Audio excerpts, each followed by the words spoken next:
Hello, everyone at Bart's Academy. My name is Jesse Estes, and I am the Global Brand Ambassador for Tequila Ocho.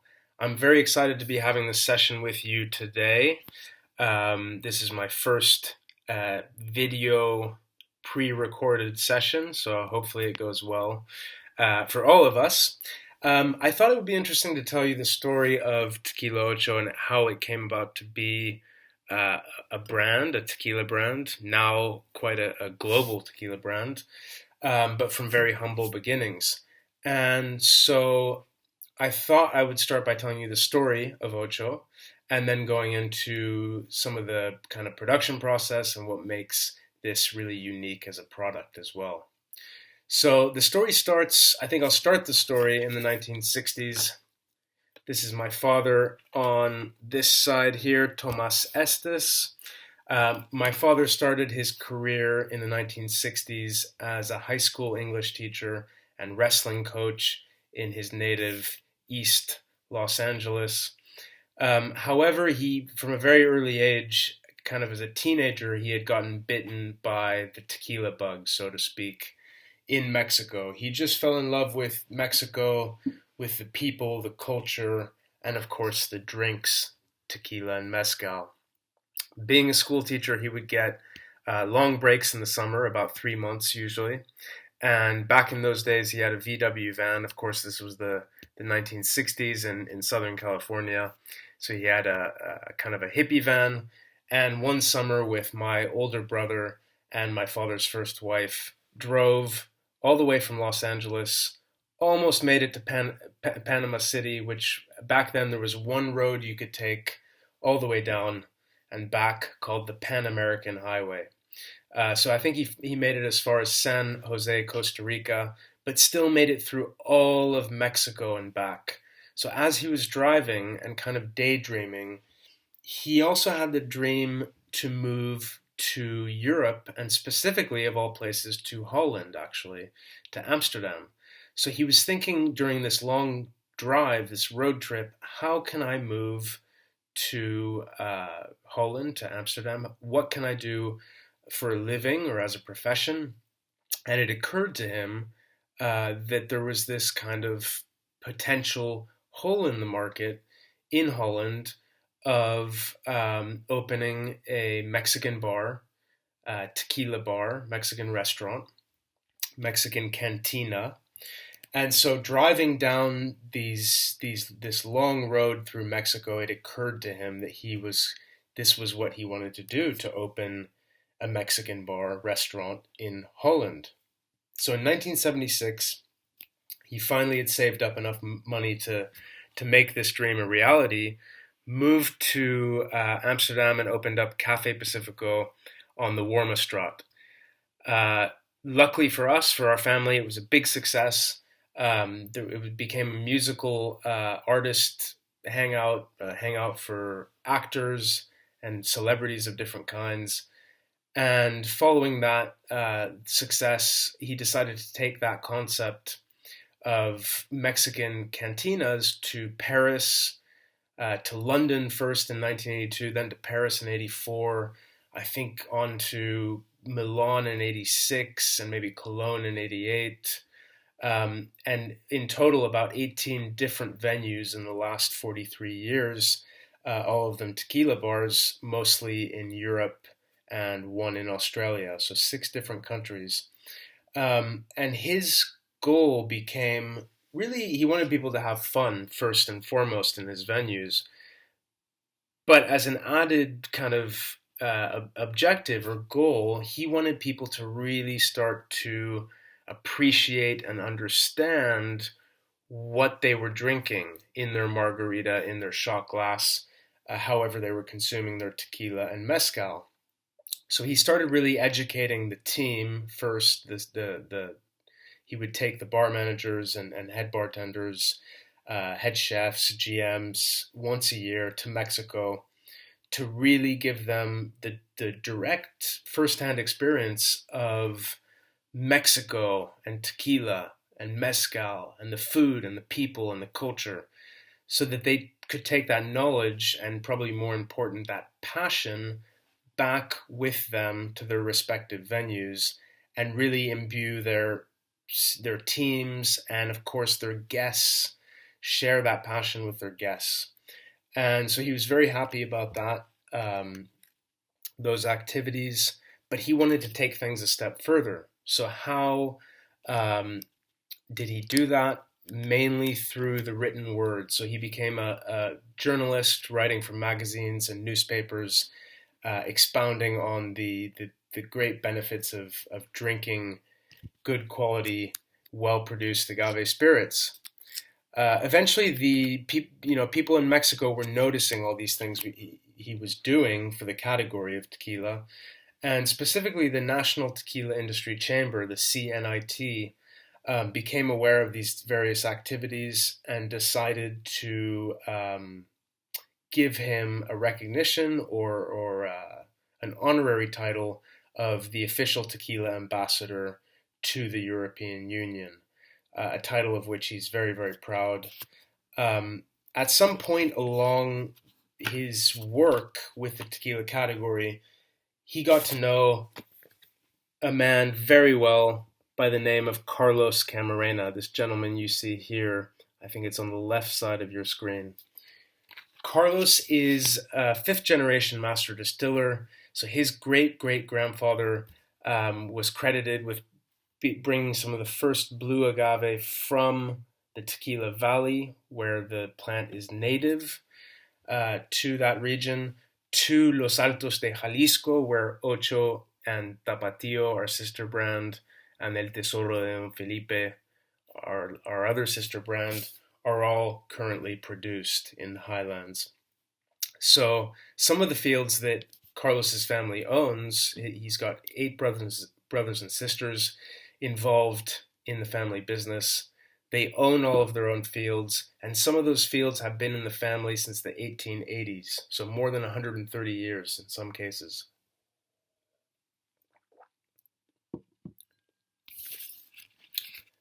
So Carlos and my dad got to be friends, and one day Carlos approached my dad and said, "Tomas, I've been thinking I would love to start a brand of tequila with you."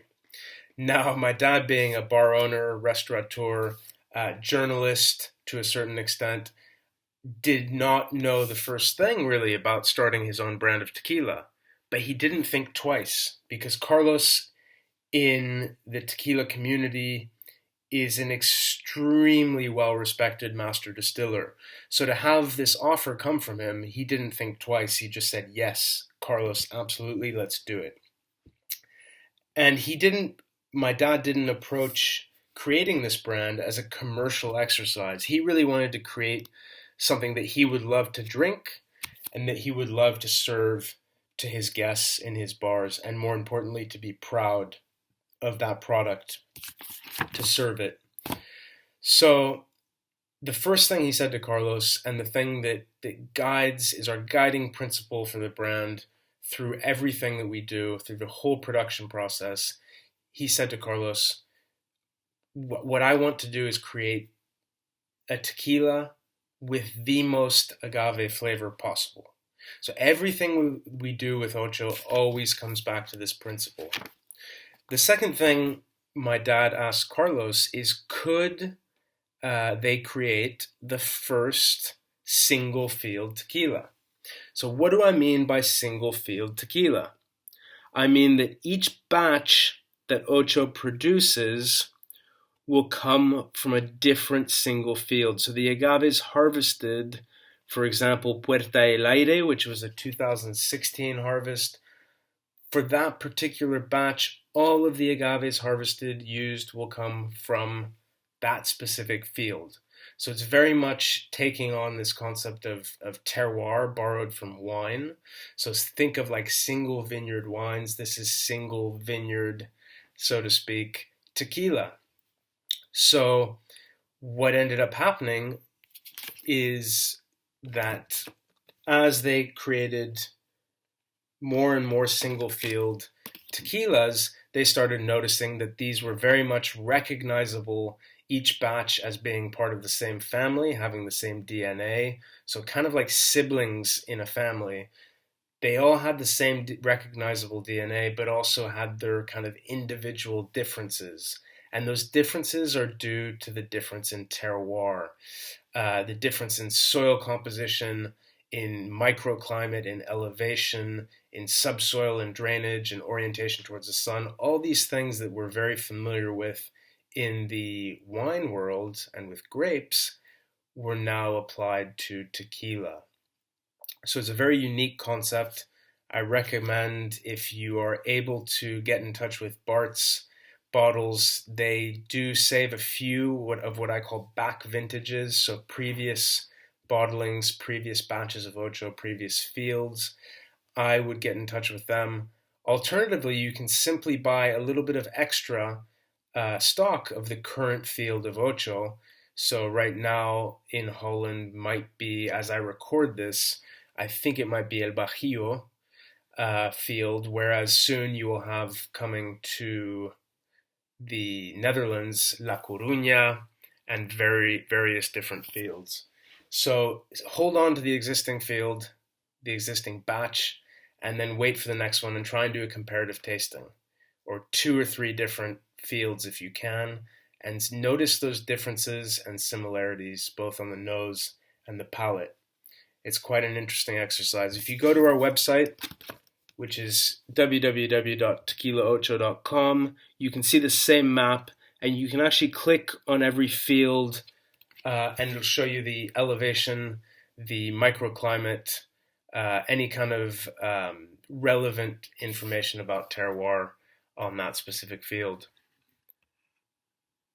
So the last thing that Carlos and my dad really wanted to do to make Ocho unique is to have it be 100% additive free.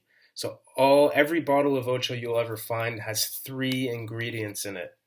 Blue agave, which is estate grown, so it's only grown by the Camarena family. We don't buy from the open market. We use our own natural mineral spring water from our own spring, and then ambient yeast, natural yeast. So those are the 3 ingredients that go into every bottle of Ocho. At least we joke those are the 3 tangible ingredients. Of course, love is an intangible ingredient, but you can very much feel that this is a product made with love.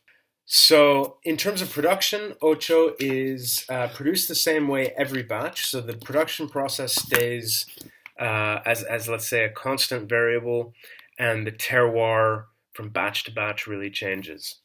So the first step in any agave spirits production, I break it down into 5 different steps: harvest, cooking, milling, fermentation, and distillation. So of course there's more processes we can do on top of that, such as aging is very common in the tequila category especially, but we're going to need those 5 steps at a minimum to produce tequila or mezcal.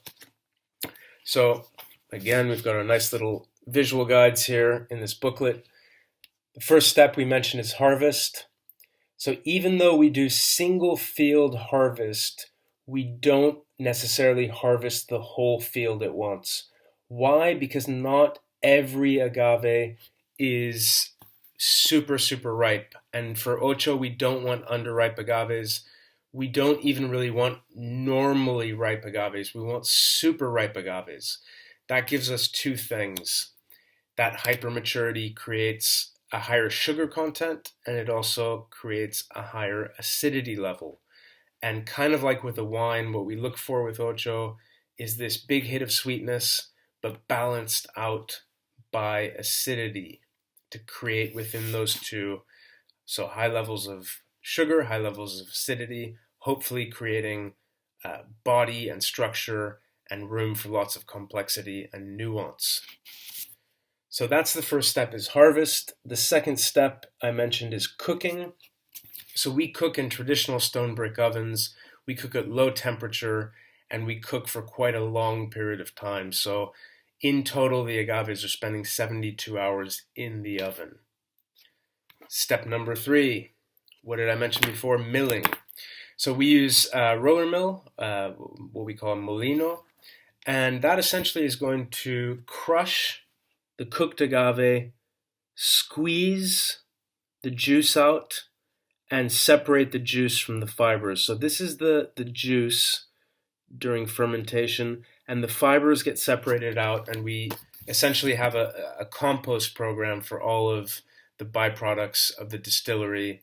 Bagasso, which is the name of the fibers, and vinasa, which is the runoff, the leftovers from the still. So essentially the heads and tails. That all gets composted, and that goes back into all of our fields once it's ready as compost. Next step, fourth step, is of course fermentations. We've got our lovely sweet juice, sweet agave juice, which is called agua miel. And then we have to, of course, introduce yeast, create fermentation, and create alcohol in the process. So we're one of 4 distilleries that I know of, 4 tequila distilleries that still use wooden fermenters. Why are wooden fermenters important? For us, they're important because it's traditional. This is the way that Carlos's father and grandfather produced tequila. Also because wood is a natural insulator, so we don't have to temperature control or humidity control this room. We can just let the magic happen. As Carlos calls it, this is the area where the magic happens in the distillery, where alcohol is being created. And of course, you can see there's ambient yeast, natural yeast coming in, totally open fermentation. And there's also yeast living inside of the wood, right? Wood being porous, it's going to harbor place for the microorganisms and yeasts to live. So once fermentation is finished, we've got about 4 or 5 days in the fermentation vats. And of course, distillation, which is the last step, very important. We're taking our must, what we call mosto muerto, the fermented liquid from the fermentation vats, which comes usually in around 5%. And tequila always has to be at least twice distilled. So first distillation, we use a stainless pot still with copper components, and then we distill to around 21%, give or take, alcohol by volume. And second distillation takes place in this lovely little copper pot still. It's about 350 liters capacity, and we distill to about 55%, give or take. So the Blanco generally will come off the still, our Blanco here will come off the still at 55%, and then we use demineralized spring water to bring that down to 40%. The reposado, which you guys will probably know from category trainings, the minimum aging by law from the CRT is 60 days. Now we go 64 days. We go just over the legal minimum. Why just a few days over the legal minimum? Because with Ocho, remember that number one goal that Carlos and my father had was to create as much agave flavor as possible, to keep as much agave flavor as possible in all of their tequilas. And so what they want is subtle hints of wood, nuances of wood on their reposado, on their añejo, but not for that wood to overpower and cover up those coveted agave notes. So very light in color. Ocho Reposado is also, all of the range is 100% additive free. So this is natural color after just over 2 months in barrel. This is natural color for the añejo for 1 year exactly in barrel, and the extra añejo for 3 years in barrel. So basically we go for minimum aging. You'll notice the Reposado is the only one that's not the exact minimum. So why do we go for 4 days extra? Well, we're a little bit obsessed with the number 8, and 64 happens to be 8 weeks and 8 days, 8 times 8, 8 squared. So we went for something fun, 8, ocho. But basically we do minimum aging across the whole range. So hopefully you get the chance to taste Ocho soon if you haven't already. Hopefully you're having an Ocho as you enjoy this training at Bart's Academy. I hope this has been interesting for you. I hope you've taken away something. If you want to get in touch with us, here are our contact details. And again, someone with better filmography capabilities than me may be able to put this up in a way that's more legible. But here you have it, info@ochotequila.com, our website, www.ochotequila.com, and Facebook, Tequila Ocho Official, or Instagram @Tequila Ocho. Thank you very much, guys, for your time.